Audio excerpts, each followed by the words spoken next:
Kakampi ng bayan, kasangga ng masa, kapanalig ng batas at hustisya. Attorney Danny Con, abogado de Campanilla. Magandang gabi po sa inyong lahat. Ako ang inyong Mare ng Bayan, Mare Yao. At syempre kasama natin ngayong gabi, walang iba ang abogada de Campanilla, Attorney PG Galang. Good evening, Attorney. Ay, good evening. Di ba ba kayo sawa sa mga abogado? Kaya nga sasabihin ko sana, grabe, usong-uso ang abogado Oo, ngayon. nagkalat kami ngayon. Nagkakalat ngayon kami. Di ba? At saka hindi. Nagkakalat at nagkakalat. Oo, dalawang bagay yan. Oo. Nagkakalat at Nakakalat. nakakalat Oo. kasi ang daming kailangan na opinyon Oo. ng taong bayan. Pero Yes. tingnan mo ang dami-daming opinyon, isa lang naman ang batas, ano ba? Ay, pero ganun talaga. Interpretasyon iba ng iba. Ay, oo. Kaya kailangan ng abogado kasi one thing can mean two other things. Pero napakahirap pala maging judge pag nagkataon, ano? Kasi you have to listen to both sides of the coin. Yes, Ganun. mahirap talaga. Tsaka, Mahirap. kaya hindi ko ginusto. Ay, alam mo yung tipong, okay, ito may puntos, 1. May sinabi siya puntos, 2. Totoo. Alam mo ganon? Pa Ayan. isa-isa, Oo, di tsaka ba? mabusisi.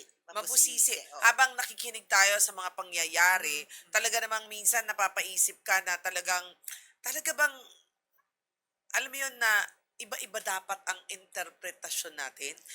Dapat ba, meron ba talagang butas? Wala bang batas na walang butas? Actually, ako naniniwala ako na kahit na the truth will always prevail in Oo. that matter. Parang syempre, trabaho yun di ba? You have to argue for your client or you have to argue for kasi they're really, how do you interpret it? Pero in the end, di ba? Parang eventually, kung ano yung tama, yun ang dapat. Yan ha. So dito sa ating programa, kung ano ang tama, yan ang ating ipararating sa inyo through, of course, Attorney PG Galang. Pero hindi lahat ng kaso pare-parehas, kaya kailangan pagka nakarinig kayo ng payo mula kay Attorney PG, ikonsulta nyo rin doon sa, hindi kasi kahit na pare sa murder yan, iba-ibang Oo, kasi circumstansya. nababasa lang naman natin ilang sentences sa Correct. kanilang problema. Pero ang in real life, ang daming kulot niya na pwedeng, parang kulot. buhok mo. Parang yung daming buhok buhok, mo. kulot. Parang buhok mo na kulot, di ba? So, madaming kulot dyan na pwedeng mag-iba Pero at least kahit paano pag narinig niyo yung baka similar, mag-guide na kayo kung saan kayo Correct. dapat pumunta. Well, anyway, before anything else, we'd like to congratulate, of course, Ay, our oo naman. director. Palakpakan natin, mga kapatid! Wala bang confetti? Di ba? Congratulations, Direk Webet! The most outstanding alumni ng University of the Philippines. Yes! Ibang klase. Deserve. Beke, Oo nga, sabi na Beka naman baka pwede mapapansin. napakasarap magluto niya, Ay, si Direk. totoo. Actually, Oo. pag Pasko, I look forward. Dun sa binibigay niya, di ba? Oo naman. So, alam na, Direk, Pero anyway, congratulations. You deserve it. Yes. And of course, maging example sa lahat ng mga Sa lahat ng estudyante. Hindi lang ng mga mga nakatapos sa Universidad ng Oo. Pilipinas, pero sa lahat ng mga estudyante. Hindi, gano'n naman talaga di ba? Kaya ginagawa rin ng mga outstanding students, outstanding alumni, or whatsoever, basta outstanding ka, is to give inspiration to the next generation. Malaking karangalan at tingin ko dapat lang. Yes. Parangalan ang ating batikang direktor. Batikan. Tingnan Batikan, natin mamaya kung ilan ang batik niya. Batik pa. Daming batik ni Direk. Okay, sige. Okay, Na dating kulot, nainggit sa kulot ko. Sabi ko, Direk, wag ka na mainggit kasi kulot na rin ang utak ko. Tunay. Oo nga. Sige, eto na. Eto na pong mga numbers na pwede ninyong Baka tawagan. nakulot na utak ko, hindi ko na-memorize. For Globe, it's 0954-310-0331. And for Smart, it's 0964, tama 61. ba? 0961-770-8807. Ayan. Huwag ka mag-alala, hindi ko rin memorize. Nakatingin lang ako. Ay, bakit ko nga ba sinabi yung mga number? At sinabi, pag meron kayong problema, pwede kayong mag-text dyan. Or tawag, pero baka walang sumagot. Pero text. Yes. Pwede, parang mailagay namin dito sa programa at makasagot namin. Yes, kung urgent na urgent, sabihin nyo urgent at pwede kayong balikan agad at kung gusto nyo makausap si Attorney PG, pwede rin naman kayong tawagan agad hindi. ng ating staff. Pero kung urgent na urgent at yung emergency talaga, wag yan ang tawagan nyo. Ano ba yung number sa kung saan mang lugar kayo? Yung mga emergency, 311 ba yun? 115? Oo, hindi, kung emergency cases, magpau na sila. Hindi, parang yung kunyari, yung para sa police, yung sa LGU. 911 pa rin ata or 166. Tama ba ako, police? O, parang gano'n. parang Tingnan nyo alam nga. mo, Oo, sige, okay. ha? O, anyway, eto na ang ating first question. sige, go. Si Camille, siya ay 29 years old ng Quezon City. Ang tanong niya, may live-in partner po ako for 3 years. Recently, nahuli ko na may kabit siya. Ay. May live-in na nga siya. Kabit pa? Oo nga, ano yun? Yan. Hindi sila kasal. At alam ng babae niya na may kinakasama siya at malapit ng ikasal. Fiancé. Dahil sa nangyari, ngayon ay nakakaranas ako at diagnosed ako ng iba't ibang mga psychological disorders. Maaari po ba siyang makasuhan sa ganitong klaseng sitwasyon? Pati na rin sa kabilang party. Ayan. Ay. So dahil nga siguro, baka nasaktan, lamnayu, di ba? nga. O paano na yan? Unang-una, siguro naman hindi niya na ngayon na fiancé yan. Baka pa lang tayo, hindi pa Baka, tayo sure, siguro, hindi pa manok. hindi pa baboy. Hindi pa baboy. Kasi Baka. baka. Kasi alam mo, ang babae, ganyan yan. Oo. Pagka nasasaktan, ngayon sasabihin niya, ano to, pero at the end of the day, Baka pag humingi magpatawad na- pa yan. Yun Oo. nga, hihingi lang ng patawad yan. Anyway, Sorry. Camille, sana hindi na, no? Pero sige, hindi naman yun ang advice na Yes. hinihingi niya. Ang advice na hinihingi niya ay kung meron ba siyang laban dito. Actually, yes. Kasi sa VAUSI, Violence Against Women and Children, hindi kailangan na kayo'y kasal para ikaw ay makapagkaso against your partner. Actually, anyway, parang as long as you have established that you have a partner, a sexual relationship, Oo. past or present, kahit nga ex pwede. So, ex, asawa, Boyfriend. live-in, Yes, boyfriend. oo, Okay. covered yan. Pero, babae at lalaki pinag-uusapan. Babae. Hindi, Hindi okay. pwedeng LGBTQ. Actually, hindi. Kasi pag ang victim dito is always a Kung woman. dalawang lalaki sila, hindi pwede. Ang VAUSI. Hindi pwede Kasi ang VAUSI. women and children lang Oo. siya. Pwede ang VAUSI sa the LGBTQ na babae at babae. Ha? Oh, Kasi women. women. Oo. Kasi hindi pa naman na-expand ang ating legal Pero di definition. ba relationship yun? O kaya nga, a relationship. Relationship babae sa babae, ino-acknowledge na ba yun? Yes. Ah, really? Well, you know, it's a partner. Yes. Talaga? Hindi lang na-acknowledge ang kasal. Pero yung lalaki, hindi. Kasi nga, VAUSI is really for women. VAUSI. Kahit na, parang The VAUSI is binababae siya. kahit a VAUSI, ang victim is always a woman, but the offending party can be also a woman. Ah, really? I think so, yes. Oh my, that's a Wala- revelation. Wala naman sinasabi doon na sa VAUSI, tingnan nyo, sa VAUSI law, na partners lang naman na nakalagay, or any partner. Wala naman sinasabing male partners only. Ay, that's a revelation. Ngayon ko lang talaga nalaman yan. Wow. Talagang natututo And I tayo think there dito are- sa, yes. Abogado de Campanilla. So, pwede pala yun. Okay. So, if that's the case, pwede siya mag-file. Pwede siya mag-file. Ang gusto niya, pati yung babae. Yes, pwede naman. Co-conspirator. So, paano yun? Paano mo i-file yun? Sa okay, pwede sa women's desk, 'di ba? Tapos ang magiging ang complainant ikaw, tapos ang kakasuhan mo or yung kino-complain mo yung partner mo at saka yung kanyang ibang babae. Okay. Oo. Sorry ha, mausisa lang ako, tanungin ko lang. So, kung sakali, yun pala yung pinaka-remedyong nakikita dun sa Pero mga mabilis, 'di ba? Kasi kabit-kabetching, ganyan. sinasabi, actually ngayon parang in-affirm nga ng Supreme Court recently yung ito marital infidelity as a cause for psychological abuse. Yes. Oo, 'di ba? So, Recent pwede lang. mo pala silang kasuhan ng Pero this is- VAUSI. Oo, pag nagbababae yung ng bababae lang. asawa mo. Kasi ang hirap patunayan sa adultery at saka concubinage yan eh. Hindi Diba? naman. Ay, sorry. Ang hirap patunayan sa adultery. Kasi you have to prove. Na dapat may sexual something. So, but, vowsy pala, mas mabilis. Kasi parang hindi mo naman kailangan prove ang actual sex sa vowsy. What you have to prove lang is that you're suffering psychological abuse because of his or her actions. Nako, mga kabitsing, meron na kayong law. Lagot ka. At matagal yun kasi there are 3 kinds of abuse sa vowsy eh. Psychological, physical, and then emotional. Meron pa isa. Economic abuse. Ayan. Okay. So, ano ang tanong lang although I know abogado si attorney, pero ano sa tingin mo ang magiging pag napatunayan na sila ay tama? I mean, yung taong naagrabyado. Actually, ano yung kulong ba yan? Well, it's a criminal offense, but most often than not, hindi naman kinukulong. Parang ang nangyayari lang pwede silang mag-award ng damages, pwede rin silang, kung meron mang temporary protection order, permanent protection orders. Yun. At minsan nga pag kunyari mag-asawa, economic abuse, let's say, tapos ginagamit noong lalaki or kung sino man ng partner mo, ang pera para ikaw ay makontrol at para ikaw ay ma-abuse, nangyayari yun, di ba? Oo, kinokontrol sa pera. Oo, tapos nagkakaroon ka na, hindi ka na malaya dahil nga pinipilit kang gawin ng gusto niya dahil siya yung merong power. Kapasidad, Siya yung may kapasidad. Pwede mangyari pag kayo yung naghiwalay, pipilitin siya na magsuporta sa'yo at pipilitin na yung pera nyo the order that will emanate from the court is yung as to the property relations. Yun. Nako ingat-ingat na pala. Lahat po ng mga kabitenya. Oo nga.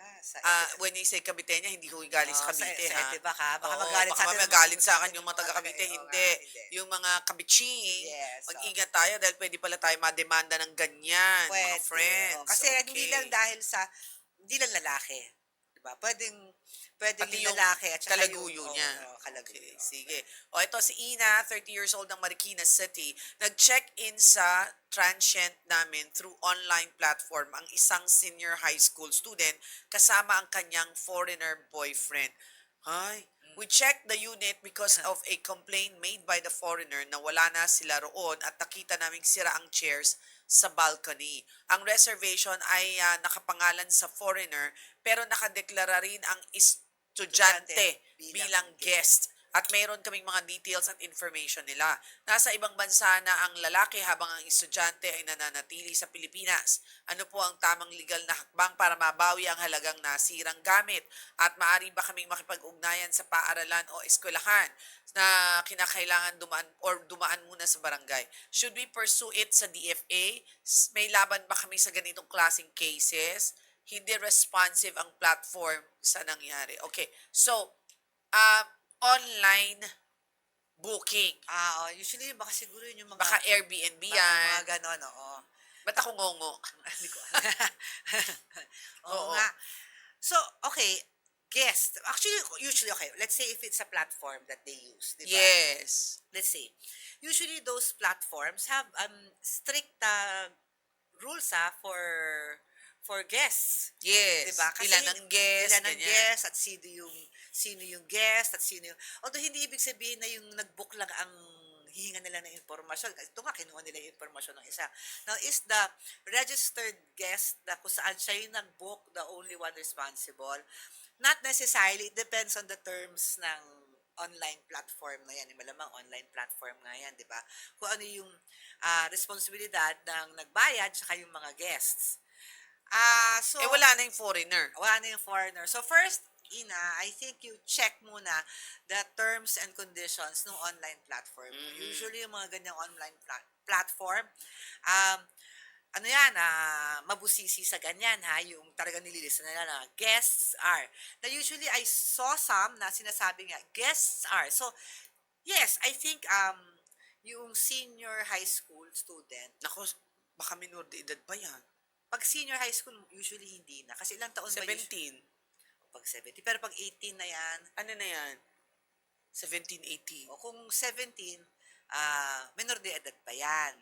Pero kung 18, adult na yan, di Oo. ba? Pero ang problema nito, sinabi niya na balak nilang papuntahan sa eskwelahan. Puwede daw ba 'yun? Pero hindi ba scandalous 'yun Ako, para sa feeling ko, wag ano, na 'wag lang. 'wag gano'n baka ikaw pa Oo, mademanda baka lalo ikaw na pa kung ano. magdemanda kasi mukhang, unless, Feeling ko lang, feeling ko una-una lang. kasi kung minor yan, malaking bagay yan. You Oo, are, baka it's against children to yes. disclose such information. Tsaka data privacy 'yun. Data privacy yan, di ba? Oo. Unless you have a permission from the person, lalong-lalo na ito, menor de edad. Di ba? Kung sakali. Kung sakaling menor de edad siya.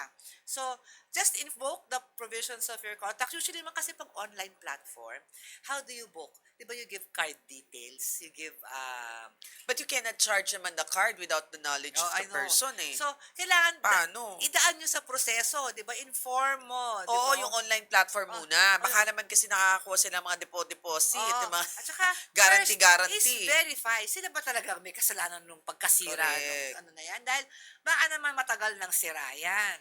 Diba? At, Baka hindi lang, sa kanila lang yung nakita, pero even prior to that, kasi Oo. pwedeng argumento yan eh. oo nga na parang, marupok na siya eh. Kung ako yun kung ako yung guest, kung umupo ako at nasira, hindi ibig sabihin na ako na kasalanan ko. Oo. Baka matagal na kasing mahina yan dahil Oo, at saka ang ano, dami nang gumamit, Oo. So, gano'n. nagkataon na ako yung sinuwerte. So, mahirap siyang i-prove. Mahirap siya i-prove. So, ang next question niya, pwede ba siya dumaan sa DFA? Ina, sa totoo lang, para sa mga upuan, papansinin ka ba ng DFA? Correct. Baka hindi na. Hindi na. This is a contractual obligation, not a diplomatic one. Yes. Diba? So, the DFA won't entertain you, I'm quite sure. And they will say that this is a commercial transaction and be careful because the senior high school student might be a minor. Okay. Ang sigurong the best way is really, sabi ni attorney, pumunta ka doon sa online platform, sa kanya ka magreklamo. Oo na, parang- Pero, attorney, tanong lang, Oh. hindi ba dapat nung nag-check out sila, chinek nyo muna? Oh. Ay, di, pero kasi di ba ngayon parang self-check-in, self-check-out. That's the risk of the person Oh. na ano. Kaya kung ako, Ina, parang uupuan lang yan at parang part of doing business na yan, di ba? Parang pag nasisira yung... Oo. May mga tinatawag na na disposable. Oh. Unless Wala na kang lang, di ba? magawa. Kasi nasa balcony pa yung upuan. Oo. So, malamang May weather Oo, consideration. weather consideration. So, Oo. parang, I think, baka mas maganda pa sa negosyo mo na yan na parang kung mabait ka sasabihin, yung reviews sa'yo maganda. Oh, yaan mo na. Sa tingin ko, ang moral of the lesson, Oo. Diba? Kasi upuan lang di ba? Oo Upuan. nga eh. Ang gawin mo, kada check-out, ipa-check mo muna bago ka... Oo. Tsaka umamin ba sila, di ba? Correct. Did you actually ask them, kayo ba ang nakasira nito? Oo, kaya nga, ayan. O, sige ha. O, ito naman si Nathan, 38 years old ng Bacolod City. Ang tanong niya, OFW po. At may bahay at lote ako sa isang subdivision na hinuhulugan ko pa hanggang ngayon.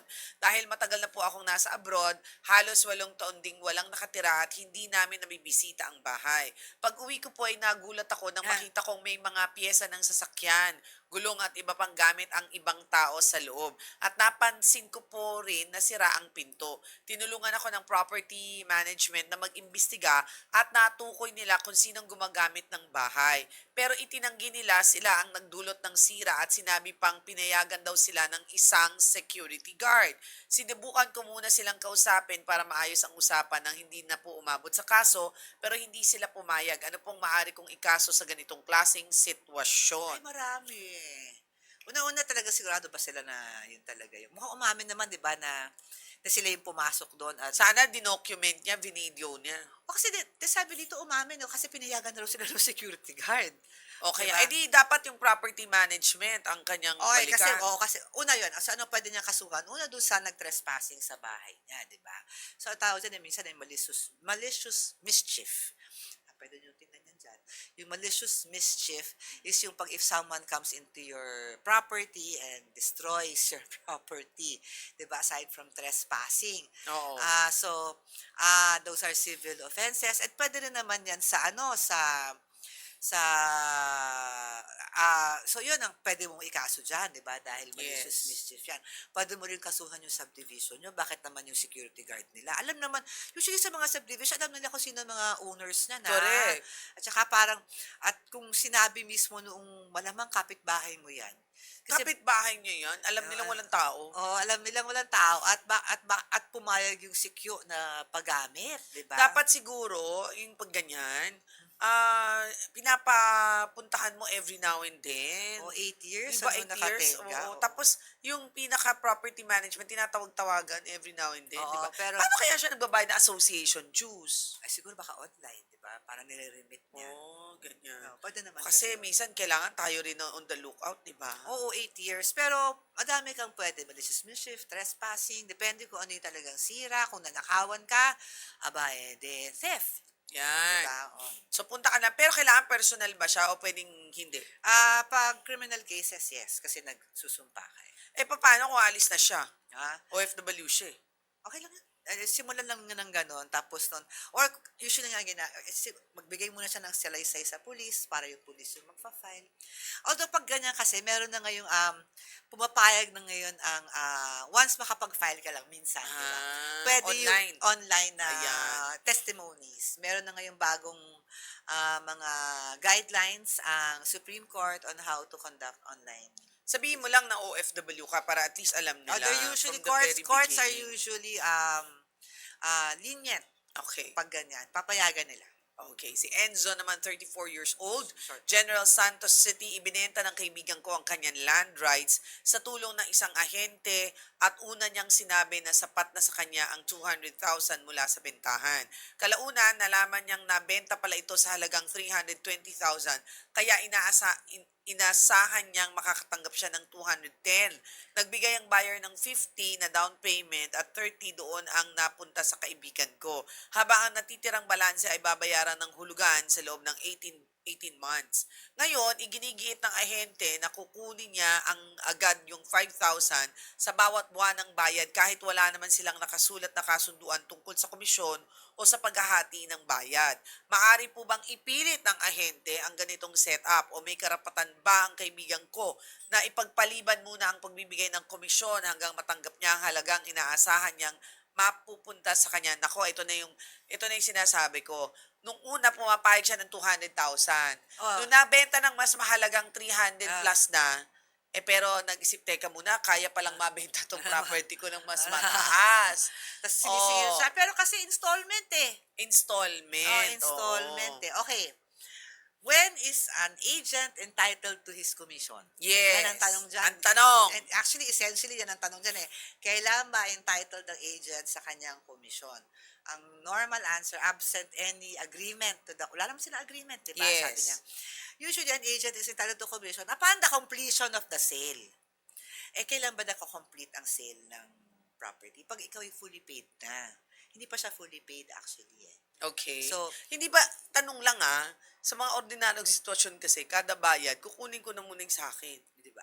Yun Tanong nga. lang Yun, kung ganon, kung pumapayag ka, So dapat sinusulat. dapat sinusulat. Okay, ang tanong ko, Wala pwede ka sila. bang mag-agent lang? Di ba pagka nagbebenta ka ng bahay, benta ka ng lupa, di ba dapat talagang broker ka?